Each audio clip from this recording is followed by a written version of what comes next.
kalau untuk kemampuan aku sendiri itu bisa mendeteksi dan bisa menyembuhkan sakit-sakit yang medis maupun non medis. Itu faktor penyebabnya kebanyakan bukan karena medis juga, justru karena ada sakit-sakit yang diguna-guna misalnya ya. Mereka anggap indigo itu udah sekedar ngeliat, tapi padahal sebenarnya kalau di dalamnya ada teorinya lagi. Ya ini kasus yang paling ekstrim banget, bener-bener aku kaget tahu iblis jenis Baphomet yang kepala kambing itu. Itu satu keluarga diganggu semua. Dan malam harinya itu berapa hari berturut-turut si tuan rumahnya itu mimpi. Bukan mimpi sih, antara ketindihan atau mimpi, di sebelahnya itu ada si sosok kepala kambing lagi tiduran begini. Aku nggak bisa tidur, aku diganggu, ada yang iniin kaki aku dan itu kepalanya kambing.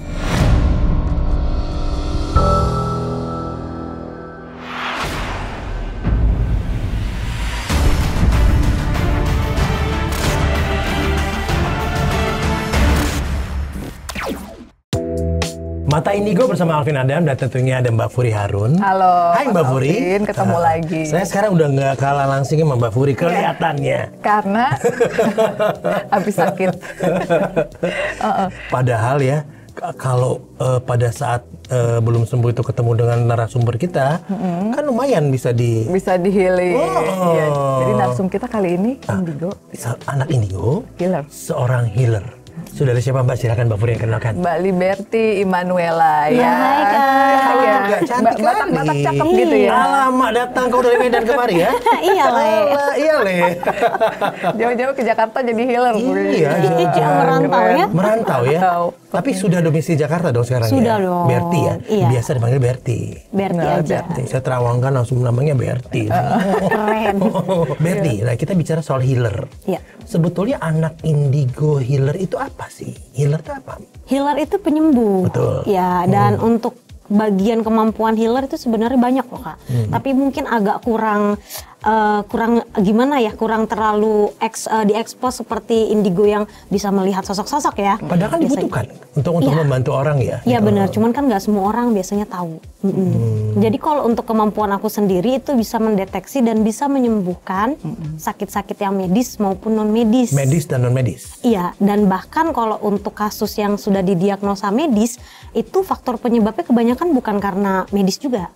Justru karena ada sakit-sakit yang diguna-guna misalnya ya, terus pengaruh dari lokasi, ketika seseorang keluar masuk ke lokasi-lokasi yang energinya negatif, gitu termasuk mata indigo ini ya. Iya. Kalau untuk explore penelusuran Iya. gitu ya, Kamu itu tuh ya. iya benar. Jadi harus bicara kamu dong. Iya, itu bisa mempengaruhi. Jadi energi kita diserap, terus badan kita sering lemas dan akhirnya masuklah penyakit-penyakit yang seperti itu.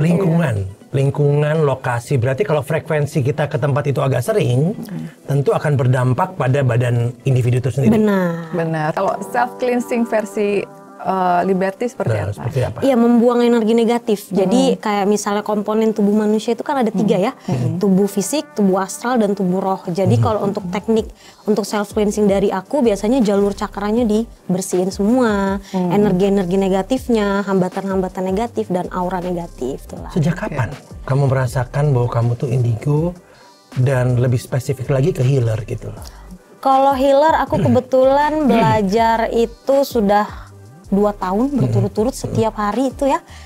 Kalau tambah 1 tahun lagi udah D3 misalnya. Oh gitu, setiap hari ngapain tuh? Ada stratanya juga teori, ya. iya betul. Jadi kalau untuk didalami lebih dalam lagi ya, mungkin viewers yang lain masih belum tahu nih. Kebanyakan kan mereka anggap indigo itu udah sekedar ngeliat, tapi padahal sebenarnya kalau didalami ada teorinya lagi. Misal ketika kita melihat tubuh seseorang, terus energi-energinya, bahkan kalau untuk Kak Furi juga kan ada belajar sosok-sosok begitu ya. Ya pembagiannya kategori. Dan kalau untuk pertanyaan Kak Alvin tadi sejak kapannya, itu dari masih kecil. Kalau untuk tahu indigo tapi aku belum bisa melihat dan ngerti ketika aku nggak suka sama seseorang tuh kenapa. Tapi setelah aku mempelajari ini, mendalami ini, ternyata ada alasannya. Satu karena energinya nggak sefrekuensi, bentrok, atau kedua memang karena karakter begitu. Usia 17 katanya, menjelang 17 16 ya? mau ke 17. 16 ke 17. Iya. Tapi tentu nggak mudah ya? Banget, stres sih. Saya kalau nggak salah mama juga juga indigo ya? Iya dulu, cuman dia mengabaikan dan lebih memilih mungkin bidang kayak gini nggak jelas. Ya cari lagi yang lain. Lantas anaknya begini gimana? Awal bentrok memang, Kayaknya hampir semua orang tua bentrok ya. Bener. Iya, hampir semua ya. Tapi ketika aku sudah menunjukkan sesuatu dan bisa ngarahin mami ya, kebetulan di situ dia akhirnya support sih. Iya, sesuatu apa yang pertama kali akhirnya bisa meyakinkan mami gitu. Jadi pertama case pertama yang gini. Ketika waktu itu kami tinggal di satu rumah yang kebetulan kiri kanan itu hutan, semuanya kayak kebun begitu. Terus aku kebetulan di rumah, and then aku bilang sama mami aku dimimpiin sama sosok itu. Dan ternyata dia kaget, kok sama, karena mami juga seperti itu. Cuman udah nggak usah takut gitu. Dari situ dia mulai merasa menemukan kesamaan sama aku. Terus akhirnya mulai nanya, emang kamu suka di bidang ini segala macam. Dan akhirnya aku bilang, iya mami, ini panggilan hidup aku. Kalau misalnya aku kebetulan bisa bantu orang, gimana caranya? Khawatir sih pasti ya. Jadi akhirnya di situ mami bilang, mami khawatir sama kamu, takut nanti gimana gitu. Apa itu gimana? Misalkan aku masuk ke bidang kayak gini tuh beresiko sih Kak. Iya. Resiko apa teman-teman? Gangguan, serangan begitu. Iya, dan musuh-musuh dari sosok-sosok, ya, dan juga dukun-dukun begitu banyak emang. Dan akhirnya setelah aku menunjukkan kalau aku bisa, akhirnya mami support juga akhirnya. Yang paling berat apa sih sebetulnya yang kamu alami? Panggilan hidup. Panggilan hidup. Ya, di saat harus menjadi jembatan untuk orang lain, kadang kan namanya masih muda ya, jiwa muda begitu, jadi kayak yang maju mundur begitu. Dan apalagi apabila kamu harus mau nggak mau menerima orang yang terdekat kamu, misalnya kayak gitu kan? Benar, iya. Itu kan nggak mudah ya? Iya, dan harus dibutuhkan wawasan juga ketika meladenin kayak konseling gitu ya ke pasien-pasien. Waktu papa berpulang ya? Iya. Nah itu bagaimana ceritanya? Awal itu karena itu 16 tahun juga kebetulan di situ. Setelah aku udah mulai buka praktek kayak gini, akhirnya aku sadar dan ngecek mundur ke masa lalu, kalau ternyata ayah itu korban santet juga. Itu yang buat sedih sih. Ya, dari situ semakin termotivasi untuk menjadi healer ya. Betul. Nah, biasanya kalau kamu dapat serangan tuh treatment apa yang kamu lakuin buat diri sendiri pertama kali? Proteksi sih. Itu yang paling penting. Iya. Ketika kita ngebantu orang lain tapi nggak ada proteksi dalam diri kita, gimana ya? Terus kedua itu iman sih. Penting banget itu Kak. Jadi ketika berhadapan sama sosok-sosok begitu, terus alam bawah sadar diserang, gejala-gejala kayak ketindihan, terus penampakan ini itu, rasa takut tuh harus dilawan. Pernah nggak kalau ternyata serangan itu melebihi kapasitas yang kamu miliki? Pernah dulu. Nah, itu dia. Iya benar, sampai tumbang sih seminggu. Iya kan? Iya. Apa yang paling parahnya apa? Waktu tumbang itu apa yang kamu alami? Agak setengah gila tau. Iya benar. Selama berapa lama? 2 hari. Oh, 2 hari, iya.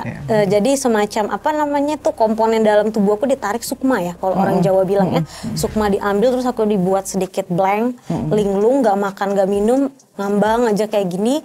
Terus perut aku tuh diserang. Jadi kalau orangnya bisa lihat, itu perut aku bolong semua sebenarnya. Iya, dari diserang, dibogem gitulah begitu. Terus dikagetin setiap kali tidur, diikutin, itu pokoknya menyeramkan sih buat aku. Itu yang pertama kali aku udah mulai buka praktek itu mulai muncul seperti itu. Mulai buka udah datang yang begitu. Iya. Itu tantangannya. Oh itu ini dia. Cuma sebenarnya kayak anak indigo healer ini yang menarik dari anak indigo, mereka bisa healing sendiri. Jadi memang Tuhan menciptakan anak indigo healer untuk membantu orang lain, bukan berarti Tuhan pun tidak mau membantu dia.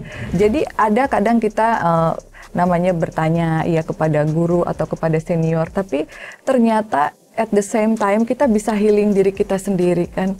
Suka ngerasain kayak gitu nggak? Kok ternyata bisa ya gitu saya ngobatin sendiri kayak gitu. Bener, tapi kan karena udah panik jadinya kan tetap ya. tetap butuh senior juga. Ya betul. Nah kalau yang paling berat nih yang baru-baru ini ditanganin apa? Healing apa?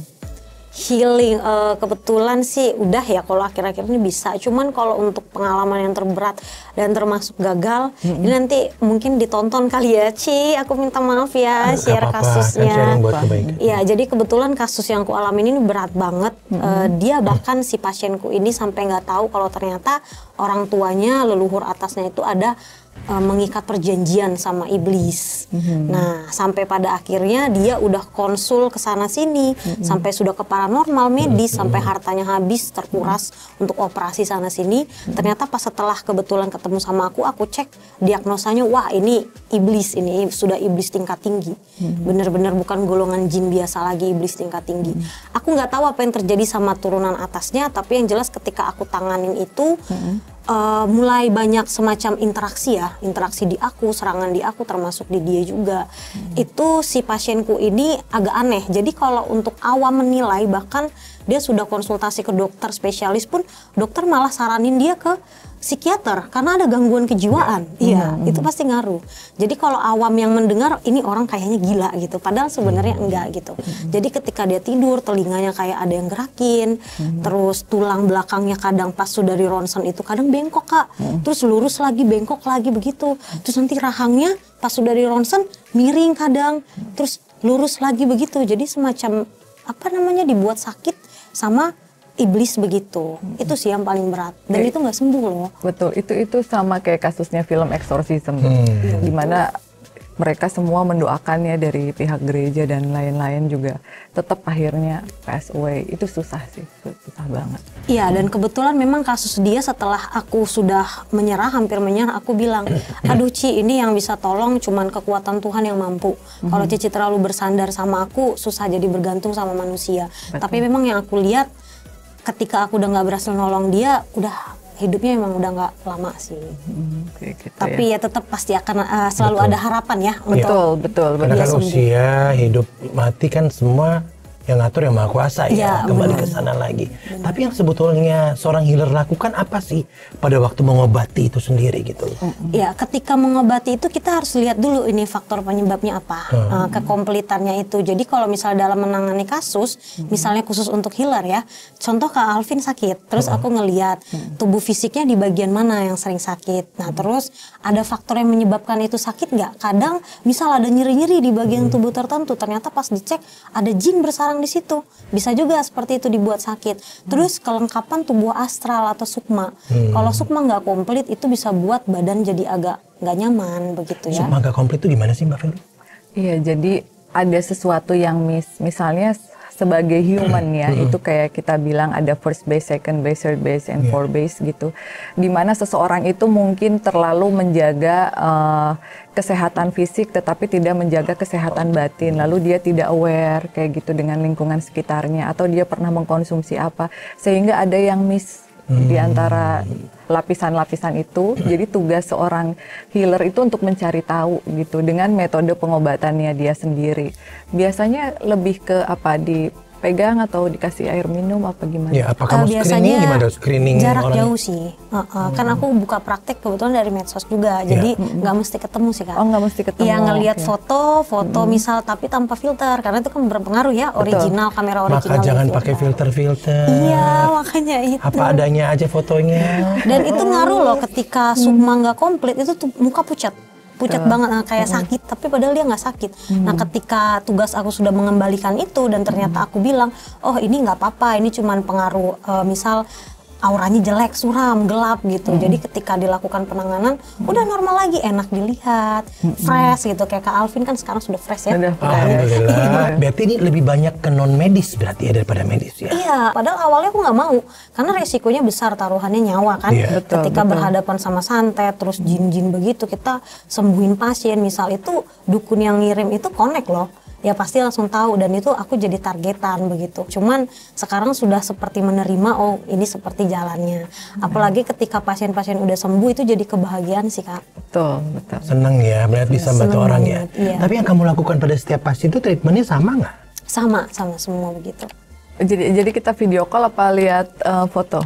Foto, karena kan biasanya aku butuh waktu seperti 10-15 menit buat fokus, tenang gitu. Jadi nggak mau diganggu, paling by chat. Tapi kalau misalnya sebagian pasien, kasus tertentu ada yang harus ketemu sih Kak. Ada yang harus ketemu. Ya karena kan ketika dia sakit itu ngaruh ke psikis ya, stres, depresi. Jadi banyak pasien itu mau ketemu, mau luapin ceritanya biar lebih lega gitu sih. Berarti secara psikologis pertama kalinya itu ya kali ya Mbak Furi ya? Betul. Ya kan dia mantau dulu karakternya kayak apa yang terjadi, baru mulai masuk masuk ke dalamnya gitu berarti. Iya, Iya. benar. Kalau misalnya serangannya udah terlalu berat ya harus ketemu ya, harus Benar, ketemu benar. langsung. Tapi tadi menariknya gini ya, menurut saya waktu Berti bilang mendapatkan serangan balik dari orang yang kamu obati gitu ya. Iya. Nah ini jenisnya tadi macam-macam kan. Kalau Iya. santet seperti apa, ini seperti apa.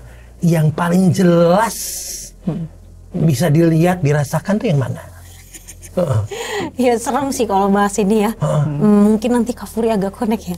Ya ini kasus yang paling ekstrim banget. Bener-bener aku kaget. Seumur hidup udah 4 tahun buka praktek kayak gini baru itu ketemu. Kebetulan tahun lalu di handle. Dan tapi ini kasusnya berhasil. Itu yang paling kaget. Tahu iblis jenis Baphomet? Yang kepala kambing itu. Iya, yang kepala kambing yang pernah sempat diceritain kamu ya. Baphomet seperti itu. Ternyata ketika waktu itu konsul ketemu langsung itu satu keluarga diganggu semua. Dan itu penampakan jelas-jelas pasien aku juga. Jadi kebetulan aku 3 hari Kak di rumahnya. Berdoa juga, berdoa bareng semuanya. Itu rumah tua. Gede banget. Aku handle itu kasus 3 hari. Dan malam harinya itu berapa hari berturut-turut si tuan rumahnya itu mimpi. Bukan mimpi sih, antara ketindihan atau mimpi. Di sebelahnya itu ada si sosok kepala kambing lagi tiduran begini. Iya kayak ngejek begitu. Terus banyak penampakan lewat. Dan ketika aku ada di rumah si pasienku, keluargaku kena juga. Iya, sama dengan sosok yang sama. Padahal sebelum pergi itu aku nggak bilang ke mereka ini kasusnya seperti apa. Tapi pas tengah malam adik aku nge-WA, dia bilang, kakak, iya aku nggak bisa tidur, aku diganggu, ada yang iniin kaki aku dan itu kepalanya kambing. Itu sebulan aku diganggu sama si sosok itu. Tapi kebetulan berhasil karena berdoa sih ya. Mungkin aku ngerasa kalau untuk aku sendiri yang ngerjain itu nggak mungkin banget. Mustahil banget karena seumur hidup aku baru handle kasus iblis tingkat tinggi seperti itu. Dan ternyata kasus dia adalah riwayat atasnya, kakek si pasien aku ini, orang tuanya gitu, ternyata pengikut satanik. Iya. Rata-rata yang berat itu dari situ ya? Iya benar. Kalau untuk kasus yang berat itu rata-rata sudah masuk ke golongan iblis sih Kak. Tapi kalau misalnya hantu atau jin-jin biasa itu masih bisa. Singkatannya apa sih Mbak Furi? Macam-macam sih. Ada yang bilang itu alam makhluk alam bawah, ada yang middle, ada yang tingkat dimensi sudah tinggi. Ya kalau iblis memang kita menghindari, tapi mau tidak mau kalau kita berhadapan dengan sosok-sosok mereka, ya kita harus tebal imannya. Kalau kitanya udah takut, ya udah gampang banget gitu. Jadi berusaha untuk tetap beriman ya. Benar Kak. Makanya kalau orang indigo sudah pasti akan fokus kalau berdoa, karena cuman itu aja sebenarnya yang benteng yang paling utama. Kuat, gitu. Ya. Tapi gini, klien ataupun customer itu kan macam-macam ya sifatnya, perangainya, mau cepet sembuhnya, mau apa ininya. Ini gimana ya dari orang-orang kayak gitu? Yang paling sebel itu sebenarnya gini, ketika mereka konsul terus mereka ngakunya sakit, tapi pas aku cek itu sebenarnya karma buat dia. Banyak yang kayak gitu loh. Ada karma baik, karma buruk gitu misalnya. Bukan, jadi ketika dia konsul sama aku, and then aku cek, dia kan minta penanganan penyembuhan kan. Terus dia kayak playing victim, dia jual musuhnya, ini nih yang serang saya. Jadi dia kayak berusaha bohong untuk ke aku gitu. Padahal pas aku cek, emang dia yang mulai duluan. Jadi, jadi aku jadi karmanya dia. Iya, karmanya dia. Iya. Cuman mikir lagi ya, gue bantu nggak dia, gue bantu nggak ya. Nah kalau begitu bagaimana? Aku ngelihat karakternya sih, tapi kalau misalnya aku ngelihat ada beberapa kasus yang begitu juga, tapi rata-rata yang begitu sih orang-orang yang punya kekuasaan ya, yang punya banyak uang. Saya nggak mau tahu Kak, udah nggak apa-apa nih saya bayar misal 10 juta atau 15. Jadi awalnya sudah dari dia, dia diserang balik, baru nggak terima dan akhirnya dia tujuannya mau hancurin si musuhnya. Waduh. Itu jahat sih menurut aku. Banyak yang begitu. Banyak yang kayak gitu. Ya, kalau misalnya aku ngelihat hasil perbuatan dia itu udah buruk, aku tolak sih kalau mentah-mentah. Aku kayak alasan aja yang nggak bisa. Ya, tinggal bagaimana cara untuk ngobrolnya ya. Iya, betul. Dia tadi lagi terpesona lihat dia. Saya tangannya gimana healing apa segala macam gitu loh. Sama aja tadi kayak Mbak Furi juga gitu. Iya sama kok 5 jarinya. Aku pengen di healing nih sama Boleh, dia. silakan coba. Silakan coba di healing. Iya, coba. Dari kemarin apa yang dilakukan Mbak Furi? Kan kemarin abis penelusuran nih, biasa kalau abis penelusuran di sebelah kanan nih sakit. Sebenarnya aku nggak perlu nyentuh sih Kak. Ya nggak apa-apa. Lewat nama ya, karena ini udah langsung kayak gini ya. Ya oke, pakai aku mulai ya.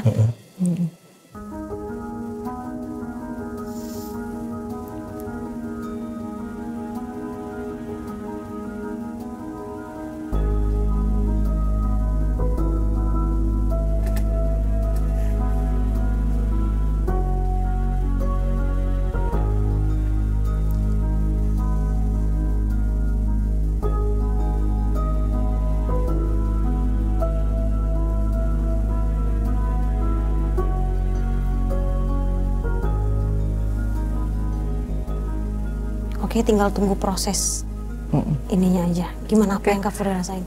Agak pusing. Secepat itu ya? Iya, tapi lumayan sih pada keluar. Oh ya? Apanya Kan tanpa keluar? harus dipijit-pijit yang nyungsep-nyungsep di sini. yang berat itu ya. Iya, yang kemarin Padahal kan banyak kalau banget. pasien yang biasa aku kerjain nunggu 5 menitan baru kerasa, 5-10 menit. Tapi biasanya tergantung kepekaan sih. Kalau awam nggak kerasa ya lama mungkin ya. Barusan aku melihat sendiri, aku perhatiin kan betul-betul duanya. Aku mau lihat nih ada apa ini berduanya gitu. Nah, berapa lama biasanya proses untuk mengobati seseorang itu? Ya kalau tadi Kak Furi itu belum langsung cepet. Biasanya tadi aku setel 5 kali 24 jam. Tergantung lihat kasusnya. Biasanya yang berpengaruh itu aura sih. Kalau misalnya auranya enak, cerah, itu biasanya kalau untuk penyembuhan lebih cepat, Kak. Jadi begitu, butuh waktu tadi kamu yang set timingnya untuk kasus mulai dari seperti 3 ini. kali 24 jam, 3 hari, 7 hari. Tapi kalau untuk kasus kayak guna-guna, itu kan pasti sel-sel tubuh udah rusak ya. Jadi butuh healing, penanganan semacam meregenerasi sel-sel syaraf yang udah rusak. Itu butuh sebulan sampai 2 bulan. Kalau orang healer ini sebenarnya banyak atau enggak ya Mbak Furi ya tadi ya? Enggak. Seperti yang saya tanya pertama kali itu kan, tadi saya tanya One in a million. Oh gitu? Oh ya? Iya, indigo paling banyak tuh medium. Iya, karena kita jarang dengar kan? Iya kali ya? Si indigo healer ini Kalau gitu. aku udah, mungkin karena udah sering sama komunitas jadi kayak udah biasa gitu. Ya. Oh jadi Tidak terlalu menonjolkan diri gitu loh kelihatannya. Nggak tahu ya, itu mungkin istilah aku. Karena sebelum ketemu kan kita coba cari juga kan. Cari tahu, kita Google, kita apa segala macam kan.